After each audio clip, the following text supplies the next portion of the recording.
क्योंकि चंद रोज कबल ही ना सिर्फ अमीर फतेह बल्कि अमीर मसअब और आरफ भट्टी इन तीनों को इश्तिहारी करार दे दिया गया है। इसलिए अमीर फतेह ने भी अब इंटरम जो है वो करवा ली। मतलब ये आपका मकसद ये है कि सुलह अभी बातों की हद तक है, सुलह होने जा रही है, सुलह की कोशिशें जरूर जारी हैं। वो सुहेल शौकत भट्ट हैं जो सूबाई वजीर हैं, 3 घंटे तक उन्होंने अमीर मसअब के साथ दुबई में मुलाकात की। आरफ भट्टी को जमीन निकल गई या आसमान खा गया, किसी आउट ऑफ कंट्री भी नहीं गया। भाई का माफी नहीं दे सकता, अपने दादा और वालिद के कत्ल की वो माफी देता है। अस्सलाम वालेकुम जी, मुझे अली शराजी कहते हैं और आप अपना चैनल ARS पाकिस्तान देख रहे हैं। जवेद भट्ट कत्ल केस में जो कि तीफी भट्ट के बहनोई हैं, एक अहम डेवलपमेंट हुई है। मीर फतेह जो कि आरफ मीर टीपू के सबसे छोटे बेटे हैं, उन्होंने अंटरम बेल करवा ली है। उन्हें 6 नवंबर तक का टाइम मिला है। इसी पर बात करने के लिए मेरे साथ बैठे हैं सीनियर सहाफ़ी, एनालिस्ट और जर्नलिस्ट सलमान कुरैशी साहब। इनसे पूछते हैं कि क्या ये अंटरम इसलिए हुई है कि इनकी कोई सुलह की बातचीत हो गई है या पुलिस की तरफ से कोई गो हेड मिला है। अस्सलाम वालेकुम सर। वालेकुम सलाम। कैसे हैं भाई? ठीक है अल्हम्दुलिल्लाह, अल्लाह पाक का साथ। तो जैसा कि मैंने सवाल किया कि ये पुलिस की तरफ से कोई गो हेड मिला है या कोई सुलह की बातचीत चल रही है जो दोनों ने अंटरम करवा ली है। देखें, पुलिस की तरफ से गो हेड भी कह सकते हैं और एक प्रेशर भी कह सकते हैं। खासतौर पर ये प्रेशर के जिम्मे में आएगा क्योंकि चंद रोज कबल ही ना सिर्फ अमीर फतेह बल्कि अमीर मसअब और आरफ भट्टी इन तीनों को इश्तिहारी करार दे दिया गया है। इश्तिहार इनका जारी कर दिया गया है। पहले तो ऑर्गेनाइज क्राइम यूनिट इसकी तफ्तीश कर रहा था, मुल्जमान भी गिरफ्तार किए और उन्हीं मुल्जमान ने ऑर्गेनाइज यूनिट के सामने ही इंकशाफ किया कि ये कत्ल की वारदात अमीर मसअब के कहने पर की। जो शूटर था अजहर भट्ट, उसके साथ अलियास था और अफजल नामी एक शख्स था जो रैकी करता था। ये तीनों किरदार गिरफ्तार किए। लेकिन आरिफ भट्टी जो इस कत्ल का अहम किरदार है, मरकजी किरदार है, जिसने ये सारे शूटरों को अपने साथ मिलाया और ये कत्ल की फिर वारदात का प्लान बनाया गया। उन्हें घर लेके देने थे, पैसे देने थे और ये डील तय करने के बाद उसने ये कत्ल की वारदात करवाई। वो भी गिरफ्तार नहीं हुआ। अब अमीर मसअब तो इस मुकदमे में नामजद नहीं था। पहले रोज जब ये मुकदमा दर्ज होता है तो वो अमीर फतेह और कैसर भट्ट के खिलाफ दर्ज होता है, जो मकतूल जवेद भट्ट के बेटे हमजा भट्ट की मुद्दत में थाना इचरा में। और उनकी अहलिया का भी इस मुकदमे में जिक्र आता है क्योंकि वो मजरूब थी। वो कहती थी कि मैंने पहचान लिया है कि ये कैसर भट्ट और अमीर फतेह थे। कैसर भट्ट ने भी अपना वीडियो बयान जारी किया और कहा कि वो इस कत्ल की वारदात में मुलव्वस नहीं है, अफसोसनाक वाकया है और वो इसकी मजम्मत करते हैं। और ये भी कहा कि वो अबूरी जमानत भी करवाकर कानून के सामने पेश होंगे। लेकिन जल्द तो नहीं, लेकिन कुछ वक्त गुजरने के बाद कैसर भट्ट जो है उसने अबूरी जमानत करवाई। लेकिन अमीर फतेह भी इस मुकदमे में नामजद था। अमीर फतेह ने ये अबूरी जमानत नहीं करवाई। चंद रोज कबल पुलिस की जानिब से इश्तिहारी करार दिया गया अमीर मसअब को, अमीर फतेह को। अमीर मसअब को इसलिए इश्तिहारी करार दिया गया, वो मुकदमे में नामजद नहीं था, लेकिन शूटर अजहर उर्फ नाजी भट्ट ने दौरान तफ्तीश ये इंकशाफ किया था कि ये सारे कत्ल की वारदात अमीर मसअब के कहने पर उन्होंने की है। तो बाद में मुकदमे में नामजद हुआ था जिमनियों में, इसलिए उससे भी इश्तिहारी करार दिया गया। अब अमीर फतेह का ना मुल्जमान ने नाम लिया था, ना पुलिस की तफ्तीश में ये बात सामने आई थी और ना ही कैसर भट्ट की इस हवाले से बात सामने आई थी कि कैसर भट्ट का ये मुल्जमान ने नाम लिया है। लेकिन इसमें सबसे अहम किरदार था आरिफ भट्टी, जो अभी तक है, जो मफरूर है और उसकी गिरफ्तारी होना बहुत जरूरी थी। पुलिस हुकाम का कहना था कि कुछ इंकशाफात जो है, अहम इंकशाफात, वो मुतवक्को है कि आरिफ भट्टी की गिरफ्तारी के बाद सामने आएंगे और चीजें खुल के सामने आ जाएंगी कि क्या अमीर फतेह या कैसर भट्ट तो इस वाकये में, इस सारी वारदात में मुलव्वस नहीं हो सकता कि शूटरों को आगे रखा गया हो, जो पुलिस जराए कहते हैं, और पीछे से वो भी इस वारदात में मुलव्वस हों। अमीर फतेह का भी एक वीडियो बयान आया था जिसमें उसने बताया था कि मैं घर में भी मौजूद हूँ। एक CCTV फुटेज भी उनकी तरफ से वायरल की गई थी और साथ कहा गया था कि वो इस मुकदमे में उसका कोई लेना देना नहीं है। लेकिन तफ्तीश के दौरान भी कोई ऐसी बातें सामने नहीं आई, इसलिए उन्होंने एक लाएअमल तैयार किया है। क्योंकि अमीर फतेह का अभी तक तफ्तीश के दौरान भी नाम नहीं आया, दौरान हिरासत शूटर्स ने भी कोई इंकशाफ नहीं किया, इसलिए अमीर फतेह ने भी अब इंटरम जो है वो करवा ली।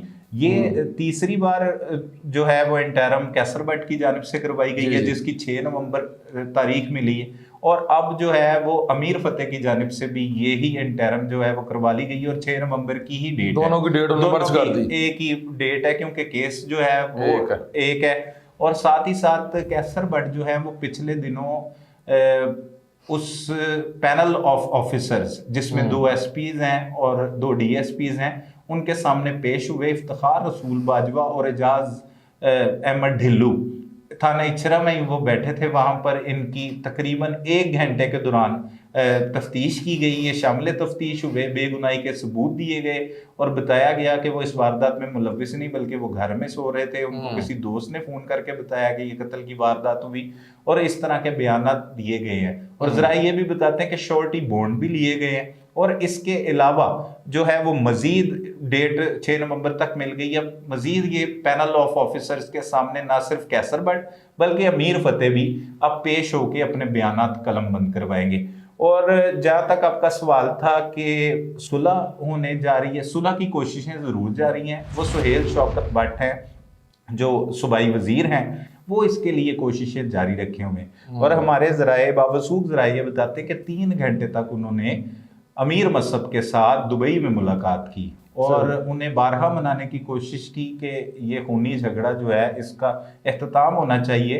और अपनी भी मिसालें देते रहे कि जैसे उन्होंने अपनी ज़िंदगी में इसी दुश्मनी की वजह से बहुत से नुकसानात देखे, अपने प्यारों की लाशों को उठाया, क्या क्या उन पर वक्त गुजरा, लेकिन बिल आखिर उन्होंने अपने जो मुखालफिन थे उनसे ऐसी सुलह की जो एक मिसाल समझी जाती है। लाहौर की दुश्मनियों में एक बड़ी दुश्मनी है जो कैसर बट और इसरारुल हक भट्ट के साथ थी, पहले बाबर भट्ट के साथ थी। बाबर भट्ट भी इसी दुश्मनी की नज़र हुए और इसके अलावा और भी बातें होती रही। लेकिन ज़रा ये बताते हैं कि अमीर मसहब को ना सिर्फ इन्होंने बल्कि उन्होंने कुछ इनके जानने वाले रिश्तेदार उन लोगों को भी बीच में डाला और कहा कि इन्हें मनाएं कि सुलह की जाए। लेकिन अमीर मसहब का कहना था कि भाई का माफ़ी नहीं दे सकता, अपने दादा और वालिद के कत्ल की वो माफ़ी देता है, लेकिन वो भाई का कत्ल हुआ उसने कुछ नहीं किया था, कुछ इस तरह की वो तो यहाँ पे एक बात है सलमान भाई कि दादा और बाप का तो केस ही जो वाइंड अप हो चुका हुआ है। लेकिन वो वाइंड अप हो गया, लेकिन दुश्मनी तो है ना। हाँ दुश्मनी है, मतलब कि फिर वही ना सुलह ना करने वाली बात हुई हाँ, ना। मतलब कि वो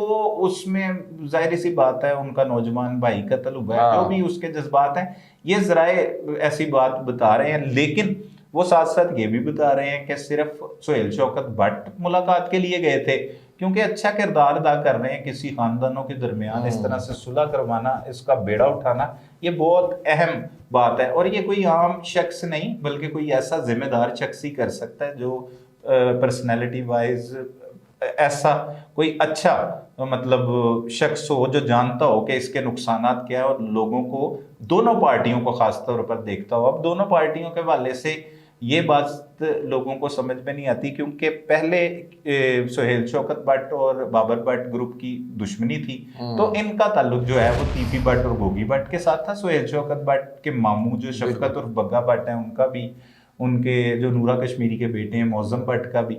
तो इस तरह दूसरे घर के साथ घर वाला ताल्लुक जो है असरार कैसर भट्ट का अमीर बलाज के साथ आपको पता है किस तरह का ताल्लुक था, उनके वालिद के साथ भी था। तो इसलिए वो बेड़ा उठाया कि दोनों घर उनकी रसाई मुमकिन है। तो अब बात की जा रही है सुलह सफाई के लिए ना सिर्फ अब सुहेल शौकत भट्ट बल्कि बताया जा रहा है कि अमीर बलाज के बड़े ही करीबी दोस्त वो भी शामिल कर लिए गए हैं। कुछ ऐसी शख्सियात जिनकी बात से मसहब इनकार नहीं करता वो भी अब जाएंगे, एक वफद की सूरत में जाकर अब दोबारा प्लान बनाया जा रहा है जो जराए बताते हैं कि वो जाके फिर मुलाकात करेंगे और कोशिश करेंगे ये दुश्मनी ख़त्म हो। अभी तक लेकिन हालात जो है वो वैसे ही कशीदा नजर आ रहे हैं। मतलब ये आपका मकसद ये है कि सुलह अभी बातों की हद तक है? हाँ, कोशिशें जारी हैं, सुलह के लिए कोशिशें जारी हैं। तो दूसरी तरफ जो तीफी भट्ट ग्रुप से जो उसके सरबराह हैं, तीफी भट्ट से भी किसी ने बात की है कि नहीं? हाँ, तीफी भट्ट से भी जरा ये बताते हैं कि बात हुई है और इसी खानदान सुहेल शौकत भट्ट वगैरह की तरफ से ही बात की गई है। लेकिन वो अभी मामला चल रहे हैं जब दोनों पार्टियां रजामंद होंगी। पहले तो ये बताया गया था कि 80% तक दोनों पार्टियों को मना लिया गया है। कुछ लोग ये भी कहते हैं कि डायरेक्ट इनकार नहीं किया था मसहब ने, जैसे हमने ये बात की कि मैं अपने भाई का वालिद का, दादा का कत्ल माफ़ कर सकता हूँ, भाई का नहीं कर सकता। उनका कहना था कि मैं अपनी फैमिली है मेरी, और बहुत बड़ी फैमिली है, मेरे मामू हैं, मेरे वालिद के मामू हैं, इधर उधर इर्द गिर्द मतलब हमारे रिश्तेदार हैं, मैं सबसे मशवरा करके बताऊंगा। ये भी एक बात सामने आई थी। तो इस तरह की कोशिशें जारी हैं, दुआ गो है कि होनी चाहिए सुलह। तो सर ये बताइएगा कि ये आरब भट्टी को ज़मीन निकल गई या आसमान खा गया, किसी आउट ऑफ कंट्री भी नहीं गया, तो कुछ चीज़ें सामने नहीं आई, क्या कहते हैं आपके ज़राए? देखें, गोगी भट्ट भी आउट ऑफ कंट्री नहीं गया, और अमीर फतेह भी आउट ऑफ कंट्री नहीं गया, कैसर भट्ट भी नहीं था। तो कुछ ऐसे मुकामात भी आपको पता है कि जराइम से ताल्लुक रखने वाले या खासतौर पर दुश्मनदार लोगों के इस तरह की बहुत खुफिया मुकामात होते हैं जहाँ पर लोग उन्हें पनाह भी दे देते हैं, मिलना जुलना भी होता है ताल्लुकात। तो इसी ऐसे ही मुकामात में मेरे ख्याल से उसने भी पनाह ले रखी है। वो खुद तो नहीं पनाह ली होगी, उससे दिलवाई गई होगी, तो वहाँ पे वो रूपोश कैलिबर का बहुत बड़ा डिफरेंस है।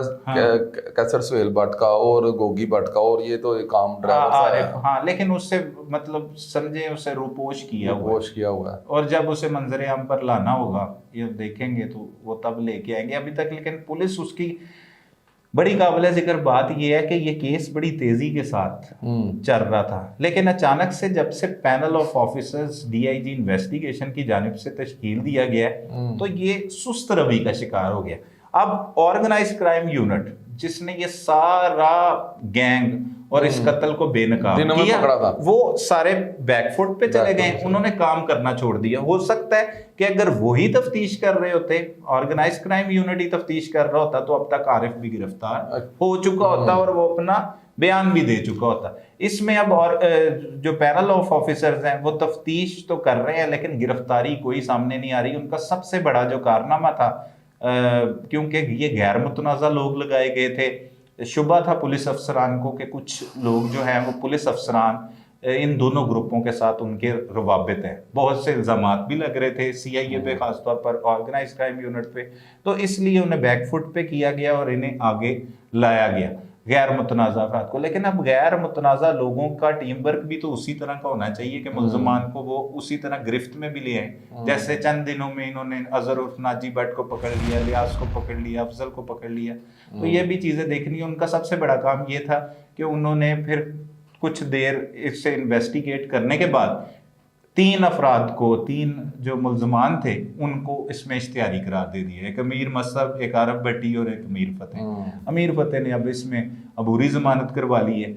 वो उस पैनल ऑफ ऑफिसर्स के सामने पेश होकर अपनी बेगुनाही के सबूत देगा, बताएगा वो कहाँ पे मौजूद था, इस कत्ल की वारदात में उसका कोई ताल्लुक नहीं है।